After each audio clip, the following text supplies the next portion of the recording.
За сайн байцгаана уу.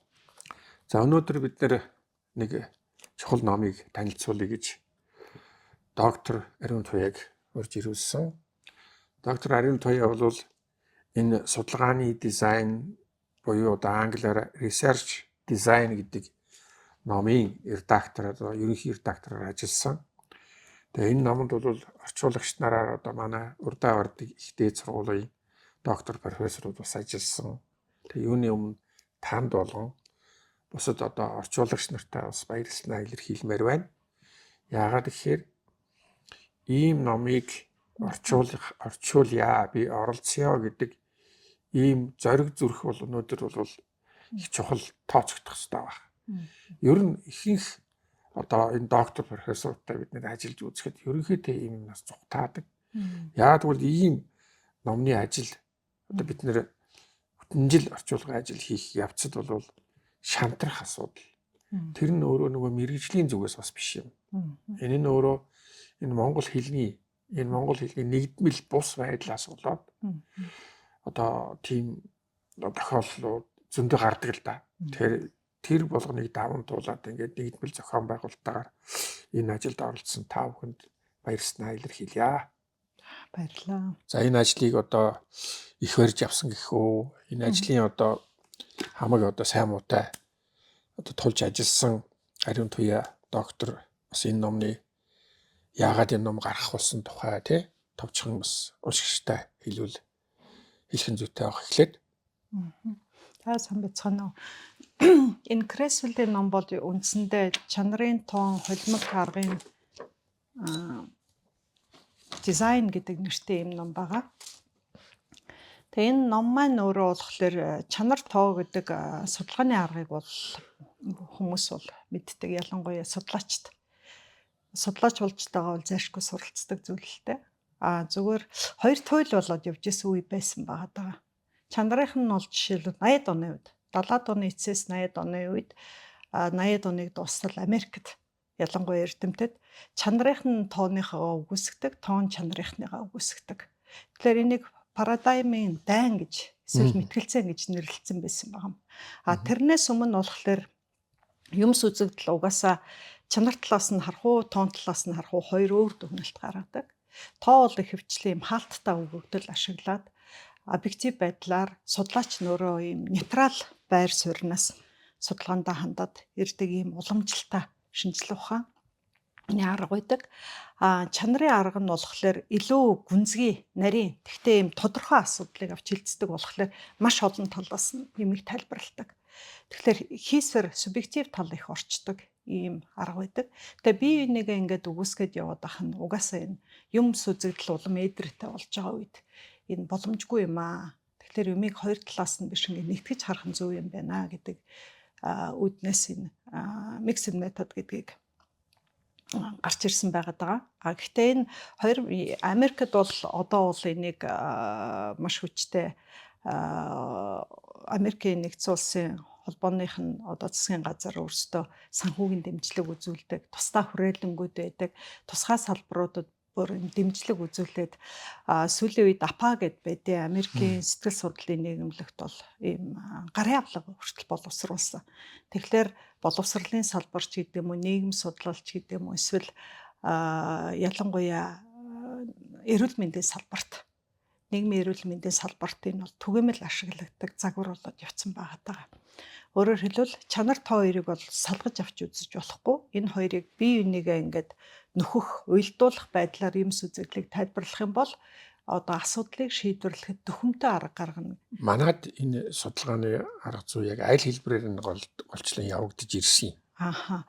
Монголын нөхцөлд яг ямарыг гэж хэлэхэд бол хэлэхэд хэцүү баг. Яг бол антропологч жишээлбэл соёл судлалын илүү чанар талаа барьдаг бол эдийн засагч гэдэг юм уу тийм ээ. Эсвэл сэтгэл судлалын бол тоон талаа барьж ирсэн юм дэлхийн нийтийн уламжлал бол манайд ч гэсэн ингэж яваад ирсэн баг. Гэхдээ энэ нөр ялангуяа өнөөдрийн Монголын нийгмийг харах юм бол манай асуудал чинь ингээ хоорондоо их уйлдсан, альнаас нь эхэлж шийдвэл болох вэ гэдэг нь тодорхойгүй болцсон. Ороод ирэнгүүт нэг салбарын асуудлыг нэг байдлаар шийдэхэд нөгөө талд нь дахиад нэг өвчин эмгэг гарч ирдэг болохоор энэ холимог арга бол ер нь Монголд бол нэвтрүүлэхэд маш чухал юм байна, хэрэгтэй юм байна гэсэн ийм санал одоо энэ тэндээс гарч ирсэн байх л та. Тий. Тэгэхээр энэ санал нэлээд одоо эрэлт хэрэгцээтэй байсан байх. За тэгээд удирдлагын академийн захирал Сүрэн Чимэг тэ анх одоо энэ номны тухай би бас ярьсан. Тэгээ энэ номыг одоо орчуулж гаргах нь одоо зайлшгүй цаг үеийн шаардлага гэж бид нар энэ номыг одоо орчуулах ажлыг эхлүүлсэн шүү дээ. Тэгэхээр одоо жишээлбэл философич гэдэг юм уу, сэтгэл зүйн чиглэлээр судалгаа хийхэд тоон арга гэдэг маань одоо хүмүүс надад жишээлбэл одоо асуух те энэ одоо болдгийм үү? Ер нь тэр хуучин арга чинь ер нь югаараа болдгоо байсан. Энэ маань одоо дэвшилт гэдэг нь одоо жишээлбэл салбарын хувьд сая миний хэлсэн салбарын хувьд бол бас нэг тодруулах хэлбэл зүгээр юм уу? Зөв. Манад яг интернетээр зүгээр ингээ хайгаад үзэхлээр холимог аргын судалгаан дээр дөрвөлсөн одоо их сурвалжууд баг гарч ирдэг юм шиг үлээ. Зүгээр ихтэй сургуулийн багш нар өөрсдийнхөө судалгааны арга зүй гэдэг хичээл заадаг бол тэр дотроо энийг бол нэг хэсэг болгоо зааж байгаа байх. Яг нийт дунд нь аваад үзэх юм бол энэ манай тодорхой салбарт энийг ашиглаад үзлээ гэсэн одоо бүтээл бол байхгүй гэж хэлж болно. Энэ зүгээр жишээ гадны жишээл дуртахаас өөр аргагүй болж байгаа юм л да. Тэгэнгүүт тэгэхээр Америкт бол одоо жишээлбэл тэр өрхийн эрүүл мэнд талаас тий хүмүүст ялангуяа ковидын үед маш олон хүн вакцин хийлгэхгүй гэж эсэргүүцсэн байгаа даа. Ялангуяа өндөр наснууд тий. Гэтэл тэр нь яагаад байгаа гэхээр зэрэг юунес болов гэдгийг судлахад тоон талаас нь судлах юм бол одоо хэдэн хүн вакцинд хамрагдах ёстой энэ тэр чинь бол их олонлог нь болно. Их олонлогийн нийтлэг дүр зургийг гаргахын тулд төвөрлөн. Тэгэхээр тэр төврийн хэмжээг тогтоогоод хүмүүст асуулах ч юм уу явуулж болно. Эсвэл вакциныгаа туршилтаар явуулж болно. Гэтэл туршилтад оролцохгүй гэж хэлээд байгаагийн цаана нь юу байгааг мэдхийн тулд шалтгааны нь олох хэрэгтэй. Тэр шалтгааны нь болохоор одоо ариун той байна уу, эхот байна уу, тэр тодорхой хүмүүсийг яг тарget group-ыг санамсартай байна уу, санамсаргүйгээр ингээд төвөрлөж аваад зовлонгийн асуух байхгүй юу? Яагаад энэ вакцинд хамрагдах сонирхолтой байна вэ? Шалтгаан нь юу байна вэ гингүүд хүн өөрийнхөө өнцгөөс тайлбар хийж байгаа. Тэр дундаасаа нэг ерөнхий дүр зураг гарч ирэнгүүтээ тоон аргатайгаа хослуулад үзэхлээр угаасаа энэ хүмүүсийн өөрсдийн одоо хүлээж авсан байдал тийм ээ. Эсвэл мэдээлэл дутуу гэдэг юм уу? Эсвэл тэр вакцины угаасаа чанар муутай байсан гэдэг юм уу тийм ээ. Энэ бүгдийн ялгаа цагийг гаргаж ирж хагаад нийт аль тоон талаас нь ч чанар талаас нь ч нэгтгэхэд харахаар вакцинжуулыг хэрэг нэвтрүүлэх гэвэл гэсэн юм дүгнэлт гарч ирсэн судалгаа байгаад байгаа юм л да. Тий. Сая ер нь бол ганцхан Америкт ихгүй Японд ч гэсэн эсвэл бүр өмнөд Америкийн Пуэрто Рикод жишээлбэл сургууль математикийн сургалтыг шинэ хөтөлбөр нэвтрүүллээ. Гэтэл тэр нь амьдрал дээр хэрэгжихгүй байна. Тэгвэл яагаад вэ гэдгийг яг энэ холимог аргын судалгаагаар судалсан жишээ байдаг юм байна лээ л дээ. Манай ч одоо эрдэмтдийн үзэж байгаагаар гэж явдаг судалгааны үр дүн гэж ярьдаг. Тэгэхээр бид нар ч одоо алигвар нь хийгээд зөв буруу судалгаа болсон уу юу маш тодорхойгүй. Тэгэл зүгээр битүүхэнтэй итгэл явцдаг. Тэгээд тэр судалгааны дагуу одоо төрийн бодлого одоо юу гэдгийг янз янзын юмнууд нь ингээ хэрэгжиждэг. Тэгэхээр тэр маань бас учир дутагдaltaй байж магадaltaй юм бай тээ. Тийм гэсэн үг. Тэгэхээр энэ ном чинь тэгээд нэг шинэ ном биш дээ. Одоо бид нэр 6 дахь хэвлэлийг нь бид нэр хамгийн сүүлчийн хэвлэлийг нь бид сая орчуулж гаргаж байна. Тэгэхээр одоо 6 удаа ном хэвлэгдэнэ гэдэг чинь хэвлэлийн газрын хувьд бид нэр жишээл 6 удаа хизээч ном хэвлэж үзээгүй.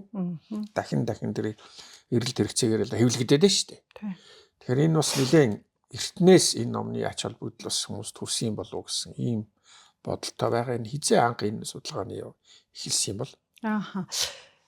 Энэ Крис сулгаа өөрөө энэ номон дотор ингэж бичсэн мэдээ. Энэ холимог аргыг судлах гэж байгаа, энэ аргыг хэрэглэх гэж байгаа анхлан судлаач ч вэ, энийг эсвэл цааш нь хөгжүүлэх гэж байгаа хүмүүс ч вэ,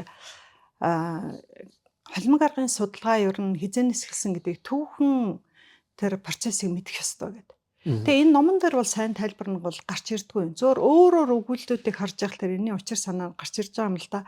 Төрөний парадигмын дан гэдээ ирсэн тийм ээ. Мэтгэлцэн ингээд 70 80-аад үнээс ингээ хоёр талд болцсон танах манах гэв модалцчихсэн байна шүү дээ. Гэтэл тэрнээс өмнө бүр 50 60-аад онд антропологт ч юм уу нийгмийн сэтгэл судлаачид энэ аргыг хэрэгжилж исэн байна. Тэгээд 70-аад оноос эхлүүлээд тэр хүмүүс ч одоо ажиллаа хийж чадхаа болох нь шүү дээ. Хоорондоо нөгөө бие бинийгаа өгөөсгээд ахлаар. Америкт тэгэхээр энийг ерөөсөө тийм биш юм аа гэдэг ярьж ирж байгаа юм нь 50-аад оноос эхлээд явж байгаа 70-80-аад онд хоорондоо ингээд мэтгэлцээд 90-аад онд ороод ирэнгүүт нь бие бинийгаа хүлээн зөвшөөрч эхэлж байгаа байхгүй юу. Тэгэхээр манайдаа тэрийг дүүцэж юу гэж бодох вэ гэхээр жишээлбэл энэ яг олон улсын холимог судалгааны нийгэмлэгийн одоо дэд тэргүүн байсан хүн тоон судлаач байсан ба. Тэгээ тэр хүн яг энэ Америкийн засгийн газрын захиалгаар ядуу одоо хороолол тийм ээ эсвэл дөрвүүдэд энэ ядуурлаг арилгахын тулд ямар бодлого хэрэгтэй вэ? Тоо баримт гаргаад ир гэсэн даалгавар аваад судалгаа хийсэн ба. Тэгээ мань хүн судалгаа хийж явж байгаад гівгэнд энэ би юу хийгээд унваа гэж бодсон гэж байгаа. Тэгээ яагаад тэгж бодсон гэхэлэр чанарын судалгааны нөгөө тэр мэтгэлцээний юм чинь одоо манайхаар хэлэх юм бол хэвлсэн өгүүлбэрүүд байгаа шүү дээ. Хэвлсэн өгүүлбэрүүдийг мань хүн маш их ашиглана. Тэгээ ашиглаад яваад ирэнгүүт нь чанарын чи өмнө гүн рүү н ороод идэм байна. Бид нар ч болох тэр зөвхөн тоогоор нэгтгээд ингээд ямар тоо одоо бодитоор ийм л байгаа учраас ингээ гэсэн дүгнэлт гаргах чинь учир дутагдaltaан байна гэд мань хүн чанар руу ороод тэгээ явандаа энэ холимог руу ороод явсан байгаа байхгүй. Тэгэхээр бидний юмыг харах өнцгөө одоо өөрөөр хэлээд ертөнцийг харах үзэл гэж хэлж байгаа юм л да. Философийн үзэл гэж хэлээд байгаа. Тэр өнцгөө өөрчлөхгүй бол бидний дүгнэлт буруу гарч магадгүй. Буруу гарах юм бол шийдвэрт нөлөөлнө. Шийдвэр нь өөрөө амьдралд хэрэгжихгүй асуудал болох учраас энийг бид нар олон талаас нь харах хэрэгтэй гэдгийг энэ холимог аргын судалгаа онцлоод байгаа нэг шалтгаан л та. Ер нь олон төрлийн судалгааны талаар бид нэгээд байнга сонсч байдаг. Тэгээ ер нь нэг тийм хар төрөөд байдаг. Энэ үнэхээр үннөө худлаа яв гэдэг. Тэгэл одоо мухар сохроор тэрэнд итгээл ингээл явж ирсэн л байх л да. Гэтэ би одоо бүх юмыг үгүйсгэх үүднээс яриаггүй. Зүгээр энэ тоо чанар хоёрыг ингээд харьцуулаад тэр дундаас судалгааны үр дүн гарна гэдэг маань ягаад чим ер нь бол ингээд бодит байдлаар бол одоо чиглэж байгаа юм болов уу гэж. Тэгэхээр энэ номыг одоо ер нь ингээд бүх орчуулгыг ингээд базаад нэгтгээд редакторлаад явах ажил бол азар ингээд өөртөө чинь холбогдсон. Тэгэхээр энэ шалтгааны нэг нь бол одоо энэ номын автортай одоо өөрийн чинь бас нэг танил гэсэн үү? Эсвэл одоо уулзж ийсэн гэсэн үү? Тэр биднэрт бас их сайхан санагдаж өөртөө чинь ажиллахад бас их сайхан байлаа. За баярлалаа. Тэг би Японд мастер доктор хамгаалаад тэгээд Японы шинжилгээ ухааны сангаас миний төсөл батлагдаад тэгээд төслөө хэрэгжүүлж эхэлсэн. Тэгэхээр надад яг тэр зовлон тулгарсан. Мэргэжлийн хувьд ямар мэргэжлийнх вүлээ? Нийгэм суур маань боловсрал хүүхдийн сургам сэтгэл судлал да. Тэгээд хамгийн сүүлд Монголд хийжсэн ажил маань яг нийгэмтэй холбоотой, ядууралтай холбоотой өрх бүл орлого, эмэгтэйчүүдийн одоо чадваржуулах гэдэг ийм өргөн хүрээний асуудал, орон нутгийн хөгжил, олон улсын туслан дэмжлэг гэсэн ийм нийгмийг хамарсан ажил байсан. Тэгээд Японд очиод орсон салбар маань нийгэм судлал да. Тэгээ нийгэм судлал дотроо нийгмийн боловсрал, олон улсын туслан дэмжлэгийн эм чиглэлээр мастер докторийн ажлыг хийсэн. Тэгээд дараагийн тэр саяхан ярьсан санхүүжилттэй төсөл дээр би Японд байгаа одоо Монгол оюутнуудын тоо нэмэгдэж байгаа шүү дээ. Тэр оюутнуудын маань Японд сурахын ер нь ач холбогдол нь юундэ гэдэг ингээд юм том сэдв, малгай сэдв авсан байхгүй юу. Тэгээ аваад доторх задаргаатай судалгаануудаа хийх гэхлээр өвгдөл жишээлбэл дутуу гэдэг юм уу те. Манай Монгол дата нь байхгүй ингээд. Тэгэнгүүт энэ чинь яг асуудлыг хаанаас хайж олох уу гингүүт анкет авах хэрэг болж байгаа. Тэгээд тэр анкетыг судлах ихлээр чинь одоо манай нөгөө төрүүлж хөгжсөн улс орнуудад жишээлбэл өгөгдлөө цуглуулах олон их сурвалжууд байдаг. Манайд ядаж энэ чиглэлээр өгүүлэлт бичсэн одоо бидний өмнөх судалгааны тойм гэдэг нь бол маш сайн одоо хэрэг болох үз. агуулга орсон байгаа. Тэр манад бол жишээлбэл байхгүй. Гэх мэтийн ийм практик асуудалдаа тулгараад эхлэнгүүт яалтч байхгүй юм ингээд үзээд хараад явж байхад энэ Японы холимог аргын судалгааны нийгэмлэгийн хурал тавхад очсон. Тэгээ тэнд яваад очиход энэ л одоо ер нь бол хэрэгтэй юм байна гэж мэдэрсэн. Тэгээ Креслова бол тэнд ирж өөрийнхөө лекцийг тавьж исэн. Тэгээ тэрнээс хойш эн чинь олон улсын холимог судалгааны нийгэмлэгч 2 жилд нэг удаа хурлаа хийдэг юм. Тэгэнгүүт дунд нь юу болдог вэ гэхээр Азийн одоо хурал гингүүтээ нэг хурал хийдэг. Японд бол нийгэмлэг нь өөрсдөө бид хэд 10 жил хоцорч явж байгаа гэж хэлж байгаа ч гэсэн Япончууд энэ хурлыг бас идэвхтэй зохион байгуулдаг. Тэгээ энэ хуралд нь очисноор Креслован энэ холимог арга гэж юу яриад байгаа гэдгийг ингээд чихмэн жоохон онгойж эхэлж байгаа. Тэгээ номын Креслова ганцхан өөрөө юу биш л дээ. Холимог аргаас гівгэн тэхэлсэн хүн биш юм байгаа. Оюутан байхаас ч өмнө юм байна. Энэ хүн чинь боловсролын сэтгэл судлаач юм. Тэгээ мань хүн өөртөө шинэ ойролцоол байсан. Тий. Educational research гэдэг боловсролын судалгаа гэсэн ийм төө хэртэй сурах хүчиг гаргасан. Тэгээ тэрнийг нь би уншиж байсан. Сүүл харахад энэ хүн байна гэдгийг мэдсэн байхгүй юу. Тэгэхээр энэ хүний яриа, энэ тайлбаруудыг сонсоход эхэндээ бол их одоо юу гэмдэ суур байхгүй хүнд бол ойлгомжгүй гэж магадгүй. Тэгээд чанар болон тоон талаас нь манайх ч одоо чанарыг мэдж байгаа хүн чанараа мэдээ тоогоо мэдэхгүй. Тоогоо мэдж байгаа хүн чанараа мэддэггүй юм тал байгаад байгаа байхгүй юу. Тэгэхээр миний хувьд болохоор аль нь энийг ер нь харах, судлах шаардлага бол манад ч гэсэн гарч ирэх юм байна гэж бодоод энэ номыг бас японочууд хэвлсэн учраас 3 дахь хэвлэлийг хэвлсэн. Тэгээд дуртай яаж илсэн? Тийм, тэгээд энэ номыг орчуулах гэж орохгүй юу гэхээр нь би чадлахаа ярээр зүтгэе. Юу те ямар боломж байна уу зээ. Үнэхээр урахгүй ажилласан видеос баярснаа бас энэ далимт хийлье. Тэгээд бас нэг баяртай мэдээ сонсоход энэ After-аас сая бидэнд мэйл ирлээ. Бид нэр хүссэн одоо энэ өмнөх үгийг ичгөөч гэд. Тэг яг бид нар номоо гаргацсан. Жогон хоцорчлоо. Тэглээ. Тэг одоо тэр хүний ирүүлсэн одоо ирүүлэх бичгийг бид нэр одоо ингээд бас яадаг юм байгаа бас хүмүүст өрөх байх.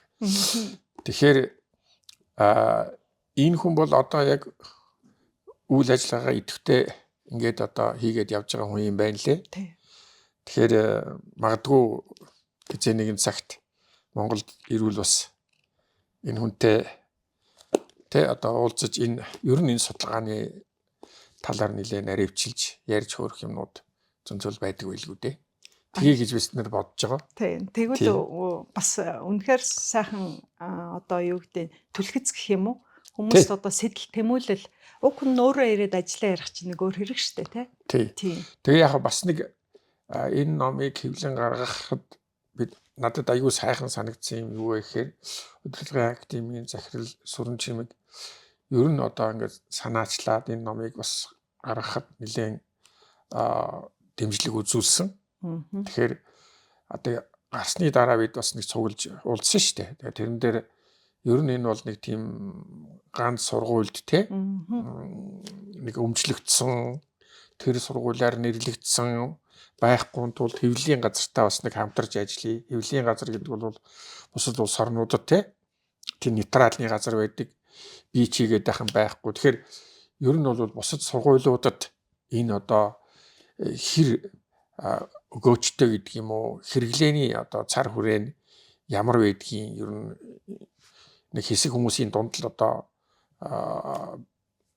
баримталдаг тийм сургагчиг биш байгаасаа гэж бодож байгаа. Тийм. Би ч гэсэн яг таньшгал бодож байна л да. Ер нь энэ ном бол үндсэндээ хин нэгний өмч биш. Дээрэс нь энийг мэрэгжлийн яг хэвлэлийн газарт хэвлүүлнэ мэрэгжлийн хэвлэлийн газар ч гэсэн хүлээж авна гэдэг бол энэ бол маш чухал. Гадаадад ялангуяа энийг бол үнэхээр анхаардаг судлаачд их анхаардаг гэж сонссон. Тэгэхээр энэ номыг одоо юу гэдэг удирдлагын академийн одоо захиалгаар санал нь гараад хэвлүүлсэн гэх юм бол уян чи удирдлагын академиас гаргасан ном учраас хэрэглэхгүй гэсэн судлаач бол гарч ирэхгүй болов гэж бодож байна. Эсвэргээр нь одоо миний сурсан Японд үзэн харснаас хэлэх юм бол тэр өнцгөөс харах юм бол эсрэгээр нь шинэ ном гарч ирэнгүүт яг номыг бол ингээд уншдаг судлаачид. Тэгээд мэдээж өөрийнхөө өнцгөөс, өөрийнхөө салбарын өнцгөөс шүл төртэй ханддаг. Тэгэхээр ном маань өөрөө хэрв одоо юу гэдэг агуулгын хувьд ч гэдэг юм уу те. Энийг бид хэд орчуулгын ажил дээр редактор хийгээд яваад энэ ном гарлаа штэ.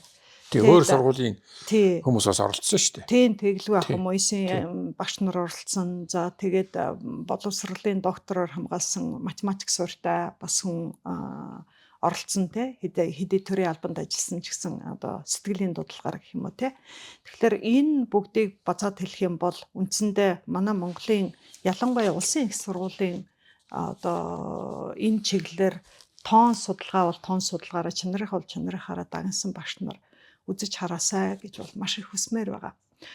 Тэгээд энэ ном маань өшөө юунд нөлөөлөх вэ гэхээр оюутнуудад. Харин тийм. Мастер докторийн оюутнуудад. За яг юунд нэрхтээ? Тэр хүмүүс маань өөрөөр хэлбэл судалгааг бол ийм харах өнцөг олон өнцөг байд юм байна. Тийм. Аль цонхноос харах нь тэр байдлаар ямиг тайлбарлалт юм байна. Тэрүүндээ чиглэсэн өгөгдөл цуглуулад анализ хийд юм байна. Одоо ялангуяа Монголын өнөөгийн нөхцөл би түрүүнд хэлсэн тийм ээ. Одоо байгаль орчны асуудал гэхэд ганцхан энийг одоо хөрс судлалынхан гэх юм уу, ус судлалынхан, эсвэл эрүүл мэндийнхэн, эсвэл боловсролынхан гэж харж болбооргүй байгаа даа. Энийг олон талаас нь харахын тулд холимог аргын бүр юм тогтцсон юунууд шүү дээ. Креслгоо хилцсэн байгаа. Судлаачдын баг бүртгүүлээд дундаа ингэж ажилт юм аа. Тийм судалгаанууд ч байгаад байна. Одоо энээс жоохон халиад явах юм бол Австралид бүр докторыг хамгаалахдаа ариун төвийн боловсролынх байлаа гэх юм бол та философор, дээрэс нь нэг нийгмийн хүн, эдийн засгийн хүн гэдэг ингээд нэг асуудлыг олон талаас нь судлаад доктор хамгаалж байна. Энд чинь хинт хэрэгтэй. Тухайн улсад, тухайн иргэдэд ямар асуудал вэ тэрнийг шийдвэрлэхэд л юу хэрэгтэй судалгааны үнэхээр ийм шинжлэх ухааны баримт нотлогоон дээр тулгуурласан шийдвэр гаргана гэж ярьж байгаа бол суурь нь ийм олон арга байдгаа. Тэр арга дундаасаа ганцхан тоон талаас нь гэж битгий хараач, ганцхан чанар талаасаа гэж битгий хараач гэдгийг мастерт орж байгаа, докторт орж байгаа оюутнууд ерөөс эхний өдрөөс хичээлдээ сууллаа. Энэ ном гарч ийн үзье гэсэн хүсэл сэтэл нь одоо улам нэмэгдээсэл гэж бодоод ялангуяа энэ шинэ хичээлийн жилдээ оролцож гаргуул гэж ойлгоод байгаа. Тэглээ. Бид нэр ер нь жилийн ном дээр ажиллах боллоо тий. Тэгсэн. Тэгэхээр одоо ингээд хичээлийн шинэ жил эхэлж байгаатай давхцуулаад энэ ном гарч ийн. Тэгэхээр саяын ярианаас бол манайд ч одоо эрдмийн цол зэрэг олгох тэгээ доктор профессорууд одоо олноор төрүүлж байна шүү дээ. Тэгэхээр тэнд тавигдах шаардлага бас тэр нь холбоо судалгааны арга гэдгээрээ байж болох уугүй юу? Тэр тийм тэр талаар бодож байгаа юм юу гэдэг. За битээ шийдэхгүй л дээ. Тийм. Зөөр миний хувийн л үзэл бодол шүү дээ. Тэрийг бол төр аппарат гэдэг үднээсээ янз бүрийн шаардлага тавьж болно л доо. Зөөр дэлхийн нийтийн жишг хандлага гэх юм бол академик эрхчлөө гэдэг маш чухалцалтай. Тэгэхээр байхад хэцүү. Ер нь бол эрдэмтэн судлаач дайлт салбарынхан бол дургуцх байх. Зүгээр энэ номонд Крис судалгаа юу гэж хэлж байгаа нөхлөөр та аль чиглэлийн ямар судалгаа хийнэ вэ те таны эрхчлөө та ямар асуудлаар судалгаа хийх гээд байгаа ямар аргыг ашиглах гээд байгаа гэдэг дээрээ олон талаас нь харах хэрэгтэй. Нэг нь бол та өөрийнхөө удирдагч багшаас асууна. Байгууллагынхаа баримталж байгаа чиг хандлага байж болно. Эсвэл судалгааны их сурвалжуудын олдоц байж болно. Эсвэл энэ угаасаа модных гэж одоо та судалж болно. Эсвэл танд их сурвалж одоо юу гэдэг санхүүгийн боломж ч байж болно. Эсвэл танд тамтрагч байж болно гэд энэ боломжуудаас та алийг нь сонгох нь таны эрхчлөө гэж байгаа байхгүй юу? Гэхдээ холимог арга мод учир одоо судалчаа гэсэн ийм хандлагыг бол ер нь бол зайлсхийхэн зөв байх л гэж би хувьдаа бодчихлаа. Яг би энэ мод гэхээсээ илүү чанар та хоёрыг ингээд холиод явна гэдэг нь бодит байдал руу ойртож байгаа л гэдэг утгаараа асууж байгаа. Тийм. Тэр талаасаа бол харах өнцөг бол шал өөр болоод явна шүү дээ. Тэгэхээр асуудлыг эн чин чанарыг манад бол нэг иймэрхүү юм байж магадгүй бах. Тоо чанар хоёрыг нийлүүлээд манай холимог аргаар судалгаа явуулсан гэж хэлж магтгүй. Гэтэл креслогоо хөлж байгаа. Энэ параллел төвшөнд ингээд явж байгаа ч гэсэн энэ хоёр хоорондоо ингээд уялдаад яг нэг юм цогц тийм ээ. Манайхаар хэлэх юм бол нөгөө арга билгийн уялдаа холбоо шүтэлцээнд нь авч үзээгүй бол энэ холимог арга бол биш ээ. Тэг хөгжлийнхаа явцад ийм ялгарл гарч ирсэн байна л да. Тий. Тэгээ энийг манайх чухалчилж чадаад мөн чанарыг ойлгож чадвал энийг энэ аргыг бол манад одоо хэрэглээ ашиглая гэсэн манай одоо эрдэмтэн судлаачид ч тэр эсвэл залуу одоо суралцж байгаа багш нар ч юм уу эсвэл шинээр бас докторт сурах гэж байгаа оюутан залуус улам нэмэх болов гэж найдыг л гэж бодож байна л да. Тий. Зөв. Тэгэхээр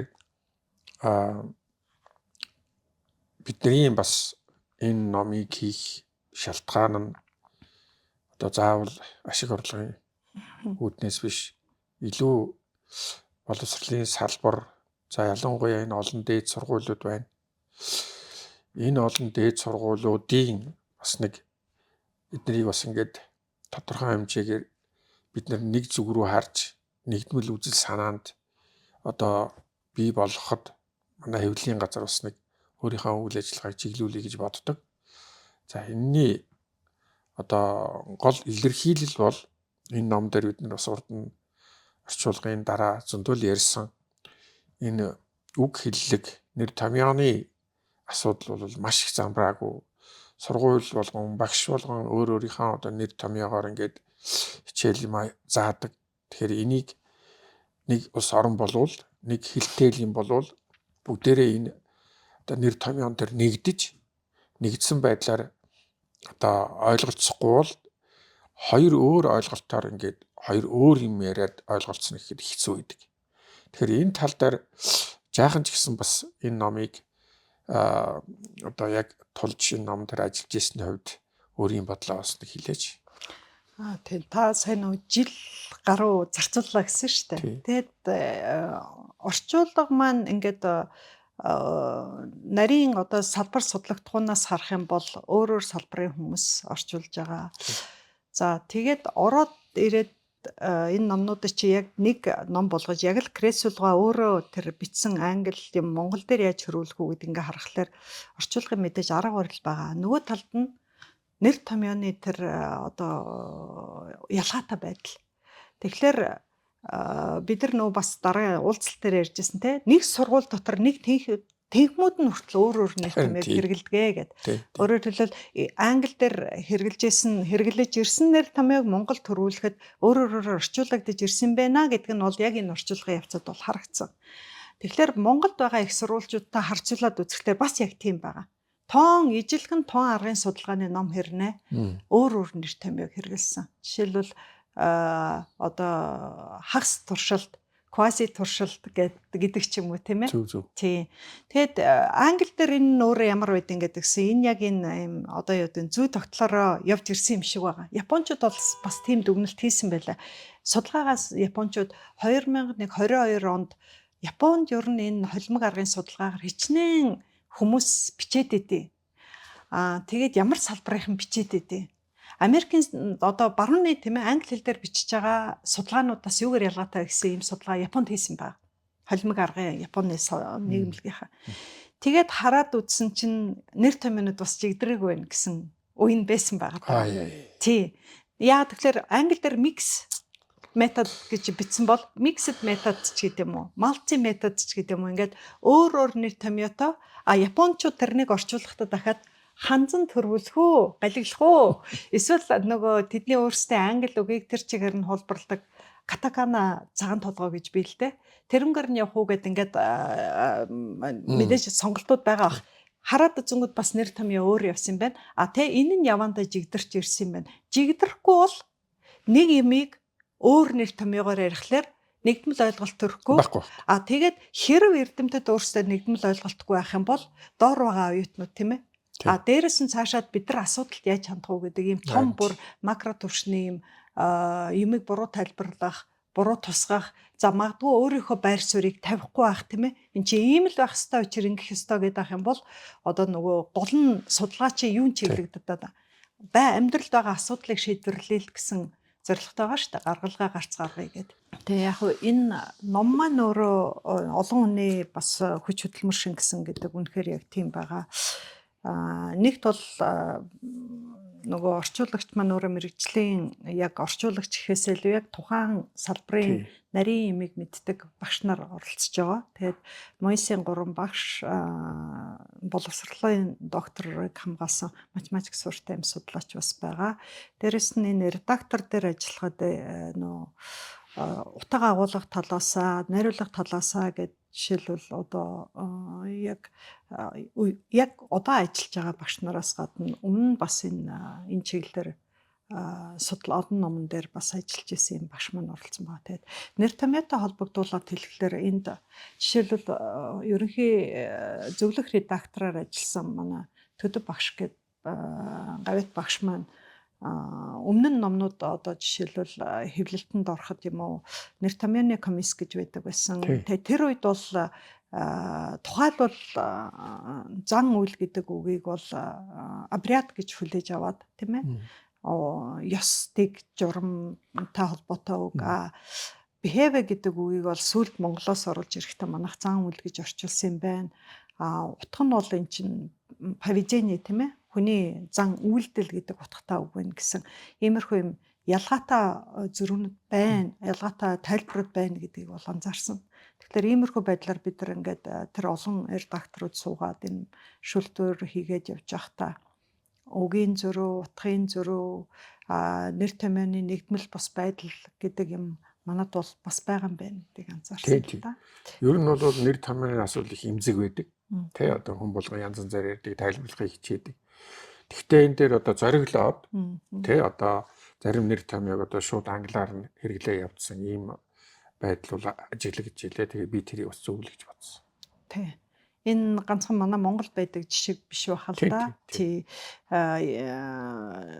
Японд ч гэсэн тэд нар одоо хоёр ханзыг нийлүүлээд утга үсгээд галиглаад орчуулж байгаа юм л та.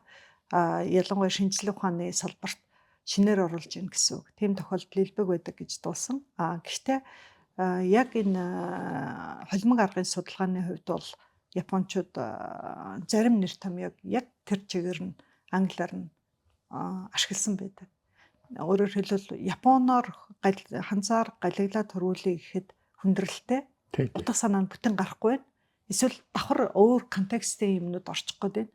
Тэгэхээр англиар нь л явбал тэрийг нь яг л тэр утгаар нь хүлээж авна гэдэг зарчмыг баримтлсан байх гэж бодож байна. Тэгэхээр манай ч гэсэн тийм үг бол байгаа. Жишээлбэл grounded theory гэж байгаа тийм ээ. Тэгээ эний орчуулга нь олон янзаар явдаг. Яаж орчуулах нь тодорхойгүй ч гэдэг юм уу тий. Тэгээ энийг бас англиар нь орчуулчихвал зүгээр юм байна гэсэн санал бол манай редакц одоо хийсэн хүмүүсийн донд байсан. Гэсэн хэдий чинь манад хэрэглэгдэж ирсэн бас нэр томьёоноос арай өөрөөр явчих учраас юутай ч гэсэн тэр хамгийн төгөөмөл хэрэгжилж ирсэн нэр томьёонуудыг ашиглая гэсэн зарчмыг бас баримтлсан байна. Тийм. Тэгээд ер нь бол нэр томьёог ингээд шууд орчуулна гэхээсээ илүү Монгол дээр тэр нэр томьёог тайлбар хийгддэг. Тэгэхээр энэ бол орчуулга биш. Тэгээ 2-3 үгээр ингээд тайлбарлаад тэрийг орчуулга гэж үзэж болохгүй шүү дээ. Тийм учраас шууд хэрэглээ явуулсан амар байдаг. Ялангуяа олон улсад одоо өргөн хэрэглээний өмнүүдийг төгс болно гэж байхгүй бах тийм байх. За бид нар тийм асуудал байна гэж ярихгүй байхгүй. Зөв. Тэгэхээр ярьж эхлэмээр байгаа ядаж.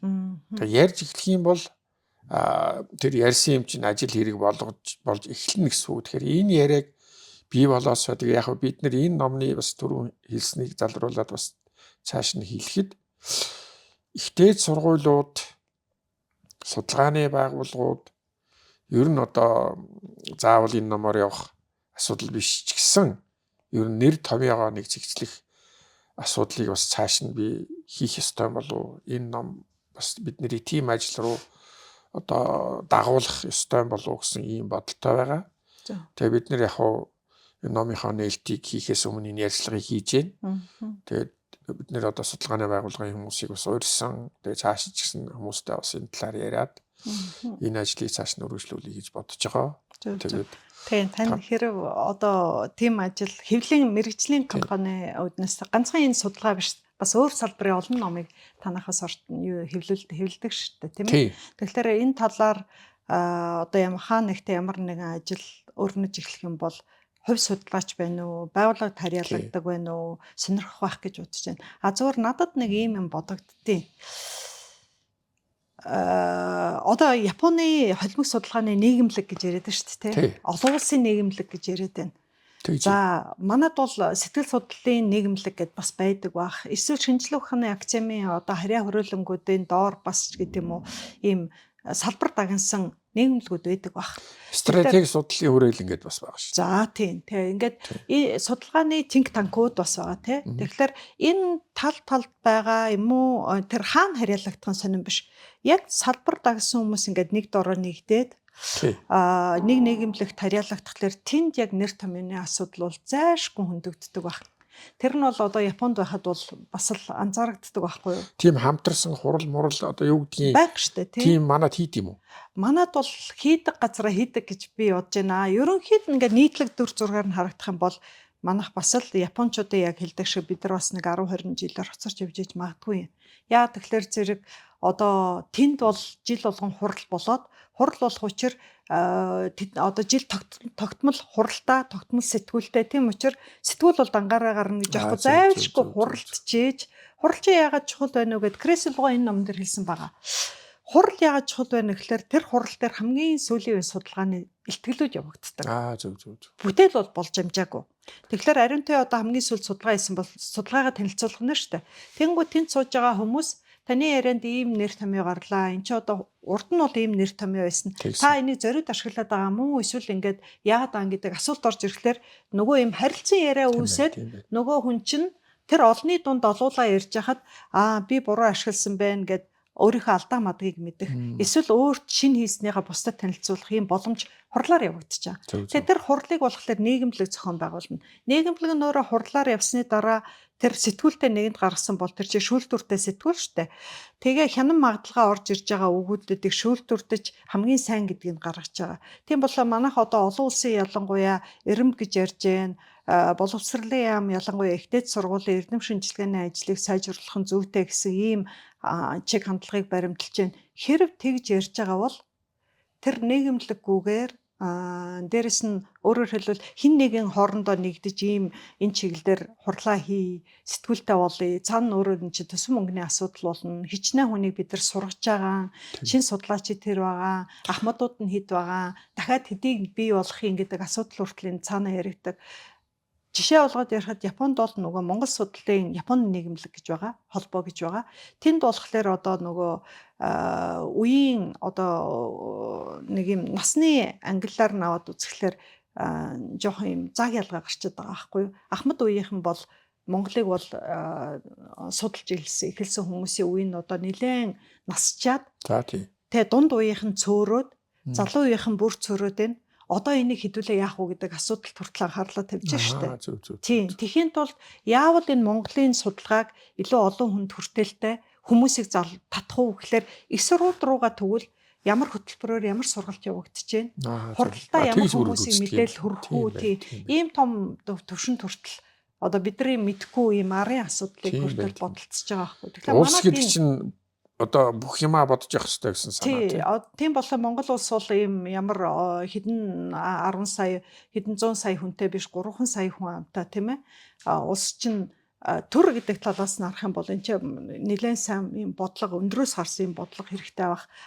хувь судлаач гэдэг талаас нь бол хүн оролцох сонирхол байгаа байх гэж бодож байна тийм ийм нийгэмлэгтэй байх юм бол за тэгээд хоёлаа ярилцлага үгээр өндөрлөе. Тэгээд энэ ажил одоо энд орчуулга хийгээд дуусах биш. Энэ ажил цаашаа ихтэй сургуулиудаар яригдаад ялангуяа судалгааны нэгдсэн одоо ойлголт, нэгдсэн нэр томьёо гэдэг ингээд цаашаа үргэлжлээд явах болтугай гэж ерөөх одоо монгол хүмүүс ерөөх дуртай шүү дээ. Тий.